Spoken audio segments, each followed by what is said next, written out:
Hello, educators. Welcome to the Writers Workshop, and if you're returning, welcome back. My name is Dr. Sarah Donovan, and I'm here to offer you a little bit of my experience as an educator of 20 years in the English language arts classroom, and now a teacher educator, along with the resources that I've gathered over the last couple decades. So I come to you to support you in developing more choice and voice in your classroom. And also for any teachers who may not have had a writing course with teaching writers course, or teachers who are emergency certified who have found themselves in the classroom just looking for more resources. So these are here for you to adapt as you need, and then reach out to me if you have any questions. So it's really important today that you actually watch some of the other tutorials before this one, or it won't make as much sense. Today, we're going to talk about the Friday open mic. So this is something that I did in my classroom every Friday. I probably never skipped it, or maybe very rarely, because it was the students' favorite thing to do and a great way to end each week. And in this experience, students practice speaking, listening, and then also really develop some amazing skills related to craft. So some of the videos that will help, if you have seen them, are the establishing the writing routine, because in that there's a daily writing experience, 5 to 10 minutes every day, where students are choosing different modes and topics or rejecting them altogether and just writing about whatever's on their mind. And then they're putting this in their notebook. So they have lots in their notebook, especially if you start on day 1. By the end of the quarter, they'll have 25 or more pages. The other tutorial was about gathering ideas. So students created a heart map. Hopefully you created one too, a place that you can also go to when you need ideas for writing. And so those also have made it into the notebook, I'm sure. Then there is the writing for a variety of purposes and choosing mode and genre. So when students are taking something from their heart map, deciding if they want it to be a poem, or if they want it to be a short story, or maybe they want it to be a comic, or they want it to be an argument of some sort. This is an important thing too. So those are also in the student's notebook. Notice the notebooks are pretty important. And so finally, we want to keep trying out and experimenting with these, all these different modes and genres. So students need a space to try it out to see what works. So the Friday open mic is a space for students to read drafts, only drafts of their work. So really low stakes. Everyone knows that their work's in progress, or maybe just really funny and they never will make it to publication.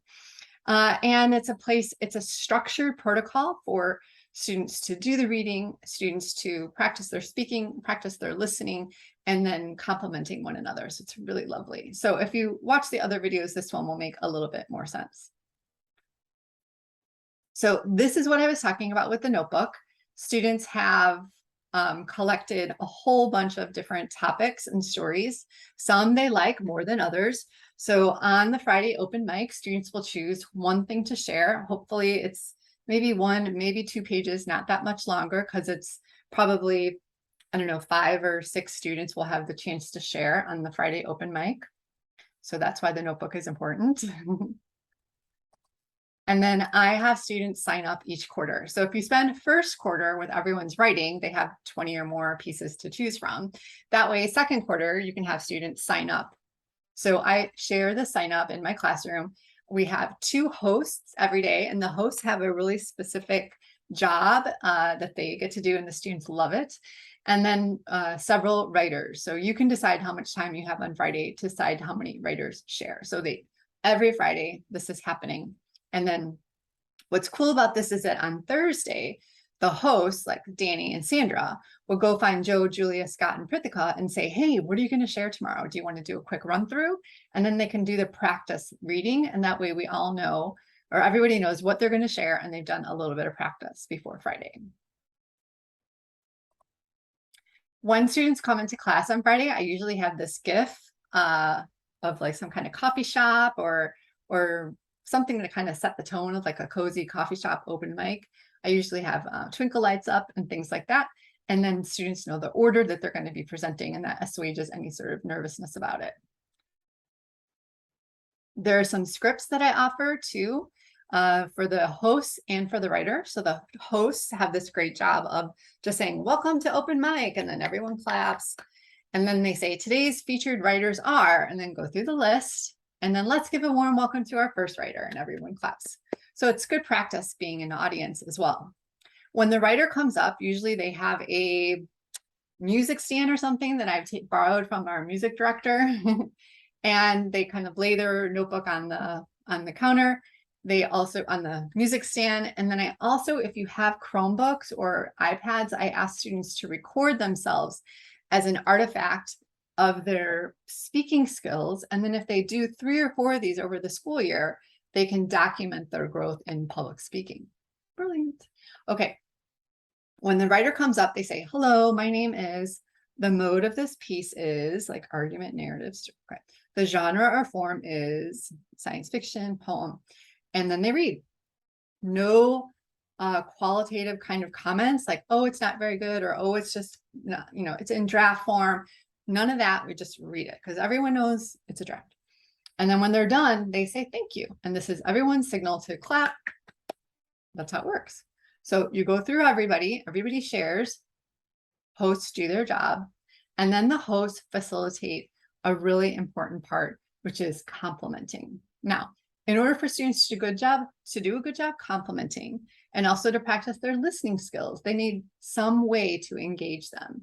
So the students use a quarter-long listening sheet, and here it is. The listening sheet has space for the writers, space for students to write beautiful phrases or examples of things that they heard, things that they can point to. And then try to kind of name what makes it beautiful or what makes it special or clever. And this is where they start developing a list of craft moves that then when they start writing, they can sort of borrow or think more about in their own writing. So this is a way of listening, making noticing evidence of something that they like, trying to figure out what that is. And then in the complimenting, they elaborate on it. So the way that the complimenting works is at the end, after everyone has shared, the hosts say, okay, time for compliments. Everybody has to give a compliment. Now, sometimes people are really uncomfortable about the complimenting because frankly, we're not used to it. We're not used to giving, and we're certainly not used to receiving without having to say, oh, no, it's not very good, or no, oh, no, I'm not really sure. Just say thank you. So this practicing of complimenting is really important, and it creates community, and it gives students a chance to articulate what it was about the writing that was special. So, of course, I have a template for this. So here is the template for you. That's linked below. And this is how the complimenting works. You have to look at the person, name the person. So Julia, when you read this quote that I wrote down, I thought it was vivid, effective, thoughtful, creative, brave, moving.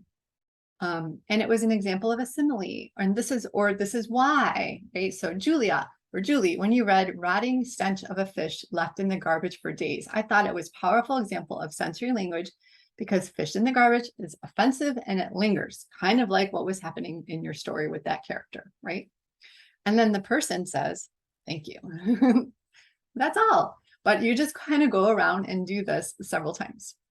Lovely. Okay, so you have everyone saying their compliments. You've had people reading, people speaking, people listening, people complimenting, conversations about craft. It's beautiful. And that's a lovely way to spend a Friday.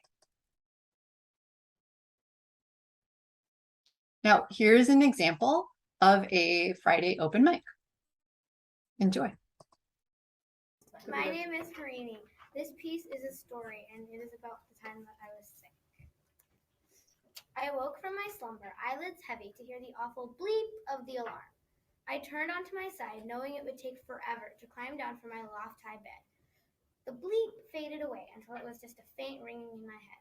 But soon I awoke once more to the melodious tone of my sister screaming, "Mom, are you sure she isn't dead?" "Nope, I'm alive," I thought to myself.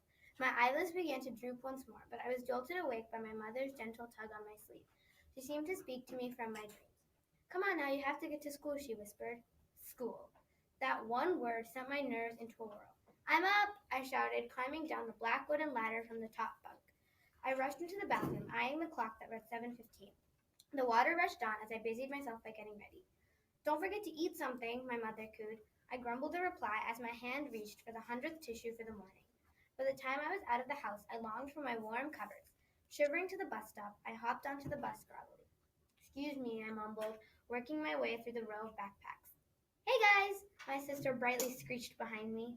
As she chattered away with her friends, I sat quietly, staring out the window, fully stocked with cough drops. I popped them in my mouth and chewed silently. As soon as I stepped into my classroom door, I was greeted with, "OMG, you're back! How are you feeling? What happened? We missed you." By the time I made it to my desk, I collapsed into my chair, feeling overwhelmed and unusually quiet. See, I was the chatty type. If you got me started on something, I would never stop. The minutes slipped by, but not fast enough. The school day has to end, I thought desperately. Ring! I jumped out of my seat, tissue in hand, and joyfully bounded into the seat in front of the bus.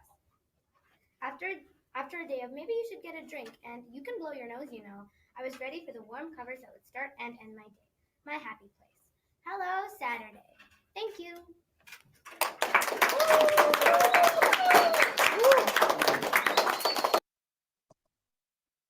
So thank you so much for considering adding an open mic to your writing curriculum. And so if you have any questions, please email me or reach out to me if you'd like to set up like a meeting to talk more about how this might live in your classroom. And I think that's all. More than anything, I just hope that you keep writing.